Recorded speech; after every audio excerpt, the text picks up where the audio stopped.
ನಮಸ್ಕಾರ ಅಶ್ವವೇಗ ನ್ಯೂಸ್ ಜಂಕ್ಷನ್ಗೆ ಸ್ವಾಗತ. ನಾನು ಡೈನಾ ಕೂರ್ಗ್. ಸುದ್ದಿಗಳನ್ನು ನೋಡ್ತಾ ಹೋಗೋಣ. ಅದಕ್ಕೂ ಮುನ್ನ ಈ ಕ್ಷಣದ ಹೆಡ್ಲೈನ್ಸ್.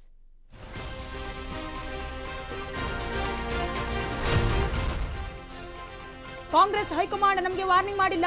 ಡಿಸಿಎಂ ಡಿಕೆಶಿ ಡಿಮ್ಯಾಂಡ್ ಇಟ್ಟ ಬಗ್ಗೆಯೂ ಗೊತ್ತಿಲ್ಲ. ಕೆಪಿಸಿಸಿ ಅಧ್ಯಕ್ಷರ ಬಗ್ಗೆ ಪಕ್ಷ ನಿರ್ಧರಿಸುತ್ತೆ ಎಂದ ಸತೀಶ್ ಜಾರಕಿಹೊಳಿ. ಕರ್ನಾಟಕದಲ್ಲಿ ಕಾಂಗ್ರೆಸ್ ತುಂಬಾ ಗಟ್ಟಿ ಇದೆ. ಅದೃಷ್ಟ ಒಲಿದು ಬಂದಾಗ ಡಿಕೆಶಿ ಸಿಎಂ ಆಗ್ತಾರೆ. ಮೈಸೂರಿನಲ್ಲಿ ಶಾಸಕ ಜಿಟಿ ದೇವೇಗೌಡರು ಹೇಳಿಕೆ. ವಿಧಾನಸೌಧದಲ್ಲಿಯೇ ವಿ ಮುನಿರತ್ನ ರೇಪ್ ಮಾಡಿದ್ದಾನೆ. ಎಸ್ಐಟಿ ಪೊಲೀಸರ ಚಾರ್ಜ್ ಶೀಟ್ನಲ್ಲಿ ಏನಿದೆ ನೋಡಿ. ಬಿಜೆಪಿ ಶಾಸಕನ ವಿರುದ್ಧ ಏಕವಚನದಲ್ಲೇ ಡಿಕೆ ಸುರೇಶ್ ವಾಗ್ದಾಳಿ. ಮಲೆಮಹದೇಶ್ವರ ಬೆಟ್ಟಕ್ಕೆ ಹೋಗ್ತಿದ್ದ ಕಾರು ಅಪಘಾತ. ಟಿಪ್ಪರ್ ಕಾರು ನಡುವೆ ಡಿಕ್ಕಿ, 5 ದುರ್ಮರಣ. ಕೊಳ್ಳೇಗಾಲದ ಚಿಕ್ಕಿಂದುವಾಡಿ ಬಳಿ ಘಟನೆ.